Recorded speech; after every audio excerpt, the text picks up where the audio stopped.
ମା ଝିଅଙ୍କୁ ମାଡ଼ ମାରି ଘରୁ ଲୁଟି ନେଲେ ଦୁର୍ବୃତ୍ତ। ବୋଲେରୋ ସହିତ 2 ଜଣ ଲୁଟେରାଙ୍କୁ ଧରି ପୋଲିସ ହାତରେ ଦେଲେ ଗ୍ରାମବାସୀ। ଭଦ୍ରକ ଜିଲ୍ଲା ବାସୁଦେବପୁର ଅଞ୍ଚଳରେ ଦିନକୁ ଦିନ ଚୋରି ବଢ଼ିବାରେ ଲାଗିଛି। ଚୋରମାନେ ପୋଲିସ ଆଖିରେ ଧୂଳି ଦେଇ ରାତି 8ଟାରୁ 9ଟା ମଧ୍ୟରେ ଘରେ ପଶି କରୁଛନ୍ତି ଚୋରି। କିଛି ଦିନ ତଳେ ବାସୁଦେବପୁର ଥାନା ଅଧୀନରେ ଜଣେ ଡାକ୍ତରଙ୍କ ଘରେ କେହି ନଥିବା ସମୟରେ 2 ଜଣ ଯୁବକ ଚୋରି କରି ନେଇଯାଇଥିଲେ।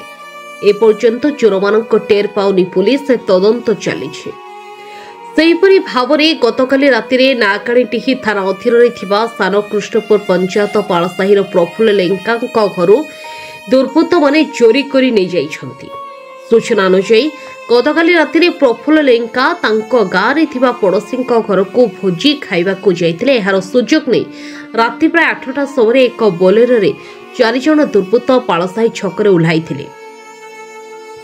ଉକ୍ତ ଛକ ନିକଟରେ ଥିବା ଏକୁଟିଆ ଘରେ ମା ଓ ଝିଅ ଥିବା ସମୟରେ 4 ଜଣ ଚୋର ହାତରେ ଖଣ୍ଡା ବନ୍ଧୁକ ଧରି ଘର ଭିତରକୁ ପଶିଥିଲେ। ମା ଓ ଝିଅକୁ ମାଡ଼ ମାରିବା ସହିତ କ୍ଷତାକ୍ତ କରି ଯାହା ସୁନା ଅଳଙ୍କାର ଥିଲା ସମସ୍ତ ଲୁଟି ନେଇଥିଲେ। ଖବର ପାଇ ପ୍ରଫୁଲ୍ଲ ଘରେ ପହଞ୍ଚି ବଡ଼ପାଟି କରିବାରୁ ଗାଁ ଲୋକମାନେ ଆସିଥିଲେ। ଚୋରମାନେ ଲୋକମାନଙ୍କୁ ଦେଖି ଖସି ପଳାଇ ଯିବାକୁ ଚେଷ୍ଟା କରିଥିଲେ। ସେମାନଙ୍କ ମଧ୍ୟରୁ ଜଣେ ଘର ନିକଟରେ ଥିବା ଏକ ପୋଖରୀରେ ପଡ଼ିଯାଇଥିଲେ। ଗାଁ ଲୋକମାନେ ଯାଇ ତାକୁ ମାଡ଼ି ବସିଥିଲେ। ଏ ସମୟରେ ଡ୍ରାଇଭର ବୋଲେରୋ ନେଇ ପଳାଇ ଯାଇଥିଲା। ଗାଁ ଲୋକମାନେ ଆଗ ଛକରେ ଥିବା ଲୋକମାନଙ୍କୁ ଫୋନ୍ କରିବାରୁ ଲୋକମାନେ ବୋଲେରୋକୁ ଅଟକାଇବା ସହିତ ଡ୍ରାଇଭରକୁ ଧରିଥିଲେ। ଗାଁ ଲୋକମାନେ ନାଗାଣୀଟିହି ପୋଲିସକୁ ଖବର ଦେଇଥିଲେ। ନାଗାଣୀଟିହି ପୋଲିସ, କସିଆ ସାମୁଦ୍ରିକ ପୋଲିସ, ଚୂଡ଼ାମଣି ସାମୁଦ୍ରିକ ପୋଲିସ ସହିତ ବାସୁଦେବପୁର ସଦର ଏସ୍ଡିପିଓ ବିଚିତ୍ରାନନ୍ଦ ସେଠୀ ଘଟଣାସ୍ଥଳରେ ପହଞ୍ଚି ବୋଲେରୋ ସହିତ 2 ଜଣ ଚୋରକୁ ନିଜ ଅକ୍ତିଆରକୁ ନେଇଥିଲେ। ଏପଟେ ପ୍ରଫୁଲ୍ଲ ଲେଙ୍କାଙ୍କ ସ୍ତ୍ରୀ କାମିନୀ ଲେଙ୍କାଙ୍କ ମୁଣ୍ଡରେ ଗଭୀର ଆଘାତ ହୋଇଥିବାରୁ ତାଙ୍କୁ ବାସୁଦେବପୁର ଗୋଷ୍ଠୀ ସ୍ୱାସ୍ଥ୍ୟ କେନ୍ଦ୍ରକୁ ଚିକିତ୍ସା ପାଇଁ ନିଆଯାଇଥିଲା। କାମିନୀଙ୍କ ସ୍ୱାସ୍ଥ୍ୟ ଅବସ୍ଥା ଠିକ୍ ଥିବା ପରିବାର ଲୋକ ସୂଚନା ଦେଇଛନ୍ତି। ପୋଲିସ ପକ୍ଷରୁ ତଦନ୍ତ ଜାରି ରହିଛି। ଆପଣଙ୍କ ପରିଚୟଟା? ପ୍ରଫୁଲ୍ଲ ଲେଙ୍କା, ଘର ପାଳସାହି। କ'ଣ ଘଟଣା ଘଟିଥିଲା ଆଜି? ସେ ମୋ ସ୍ତ୍ରୀ ଆଉ ଝିଅ ଥିଲା, ମେସରେ ଆସିଲା, ତାଙ୍କୁ ଭିତରେ ରଖିକି ମାଡ଼ ଦେଉଛନ୍ତି। ତାଙ୍କ ସୁନା ରୂପା ଭଲ ମନ୍ଦ ଯାହା ଥିଲା ସବୁ ନେଇଯାଉଛନ୍ତି। ମୁଁ ଆସିକି ଦେଖିଲା ବେଳକୁ ଭିତରେ ହେଉଛି ପିଟିକି ମୁଣ୍ଡ ଫୁଣ୍ଡ ଫଟେଇ ଦେଇ ସାରିଲାଣି। ଆଉ ଆପଣ କୁଆଡ଼େ ଯାଇଥିଲେ?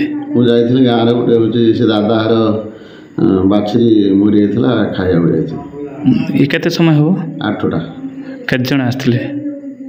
ସେ ଯାହା କହିବା କଥା 4 ଜଣ ଆସିଥିଲେ। ସେଇଠି 2 ଜଣ? 2 ଜଣ ତ ଆମେ ଏପଟୁ ଯେତେବେଳେ ଗାଁ ପିଲାଙ୍କୁ ଡାକିଦେଲୁ, ଜଣେ ପୋଖରୀ ପଡ଼ିଲା, ତାକୁ ଧଇଲୁ।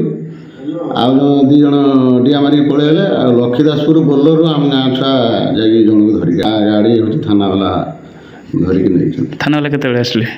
ଥାନାବାଲା 9ଟା, 9:30 ପାଖାପାଖି ଆସିକି 9:30 ହେଇକି ଏତେ ଇଏ ଗାଁ ସାରା ଲୋକ ଧରି ସାରିଲା ପରେ କ'ଣ ସବୁ ନେଇଛନ୍ତି ଜିନିଷ? ନେଇଛନ୍ତି ତାର ରିଙ୍ଗ ନେଇଛନ୍ତି, ଆଉ ମୁଦି ଥିଲା, ଆଉ ତାର ଚେନ୍ ଫେନ୍ କ'ଣ ଥିଲା ହେଉଛି ସେ ସବୁ ଦେଖିଲେ ହେବ। ସବୁ ତ ଭାଙ୍ଗି ଭାଙ୍ଗି ନେଇଯାଇଛନ୍ତି, ଆଉ କିଛି ନାହିଁ। ଆଉ ସେମାନଙ୍କ ହାତରେ କ'ଣ ହତିଆର ଥିଲା? ତାଙ୍କର ଇଏ ଥିଲା, ପିସ୍ତଲ ଥିଲା, ଆଉ ଛୁରୀ କେତେଟା ମା ଥିଲା? ଛୁରୀ 3ଟା ଛୁରୀ ଥିଲା। ଗୋଟେ କହିଲା ହେଉଛି ତାଙ୍କ ଘର ହେଉଛି ଭଣ୍ଡାରୀ ପୋଖରୀ, ଆଉ ଜଣେ କହିଲା ତିହିଡ଼ି। 3 ଜଣ ତାର ବି ଏଇଟା ହେଉଛି ତାର କି ବାରିଠୁ ବୋଲି କହୁଛି। ମୋ ଭାଉଜ ହେଉଛି ATM କାର୍ଡ଼ ବି ତା ଛଡ଼େଇକି ରଖିଛନ୍ତି। ତା ପାଖରୁ। କାହା ପାଖରୁ ରଖିଛନ୍ତି? ସେ ଯେ ଚୋରକୁ ଧରିଲୁ, ତା ପକେଟରୁ ATM କାର୍ଡ଼ ବାହାରିଲା। ଏ ATM କାର୍ଡ଼ଟା ଥାନାବାଲା ନେଇଯାଇଛନ୍ତି। ସେ 2 ଜଣକୁ ନେଇଛନ୍ତି। 2 ଜଣ ନେଇଛନ୍ତି। ATM କାର୍ଡ଼ଟା ମୋ ପାଖରେ ଥିଲା, ମୁଁ ଥାନାବାଲାକୁ ଦେଇଦେବି, ଖିଆଲ ନାହିଁ, କାଲି ଦେବୁ। ଖାଉଥିଲୁ, ସେଆଡ଼ୁ 4 ଜଣ ଆସିଲେ। ଜଣେ ଏଣ୍ଟ୍ରି କଲା ଭିତରକୁ ଆସିକି, ମୋ ମୋବାଇଲରେ ମୋ ଭାଇ ଫୋନ୍ କରିଥିଲା, ମୁଁ କଥା ହେଉଥିଲି। ଝିଅ ପଢ଼ା ବିଷୟରେ କହୁଥିଲା। ଝିଅ କହିବୁ ପାଠ ପଢ଼ିବ, ବୁଲାବୁଲି କରିବନି, ଆଉ ତାର ପାଖ ଏକ୍ଜାମ୍ ଅଛି।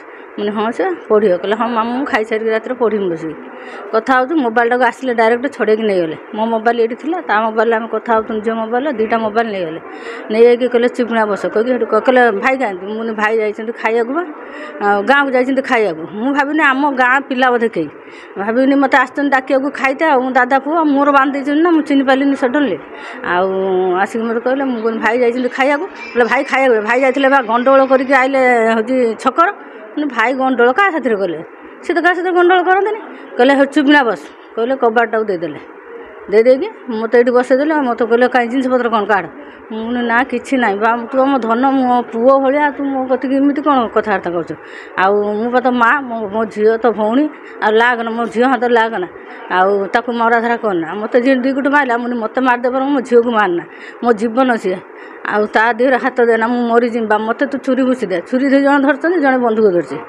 आउ कहीकि मुझे कांथिनी मो मुख मुठिक आनी गामुछार मो मुख बांधदेले बांधेकी कुट मारे से जो छोट छोट बंधुकटे से कुट मारिक सब फुटेकी सब ब्लड सब भासी बा ये कलु तो माँ बोली कहूँ तू मत पुओ बोले तो कहते तो कहनी कौन जिनस तोर अच्छी कौटी नहीं जा तू मो देहर हाथ देना मत एमती करुचु से ब्लड देखिक मुझे संभाली पारे चित्कार कर कांदिनी मत कष्ट भी होता है कांदिला मत पुणी आउ जन आसिक कहला कौट कौन रखी ना कौट कि ना देख मो शाशुआ मुरी होती मस है जहाँ जिनस थी सुना बेंगर देके काम शाशु कम कर मो कतर गोटे किसी जिनस ना से सब घर जाकि घर खोलिक जहाँ थी सब नहीं गले सब नहीं तार ये मंगलसूत्र 2टा तो बंधा पकई पार ना चूड़ 4 हल थी 4 हल चूड़ मंगलसूत्र आउ 3 हल पाउंज 3टा मुदी ननकेटिया मुदी नेलेनी सेटा रखाई आउ 4 जन आसते अस्त्र बा छुरी थिला बंदूक थिला जन हाथ किसी ना 2 जन हाथ 2टा छुरी थिला जन हाथ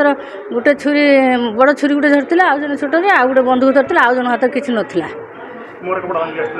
हाँ मोर कपड़ा अल्प देखा समस्त मोर बांधे कपड़ा टे अल्प अल्प मुँह खाली देखा भद्रक बासुदेवपुर रंजन मल्लिक रिपोर्ट न्यूज 88 ओडिशा।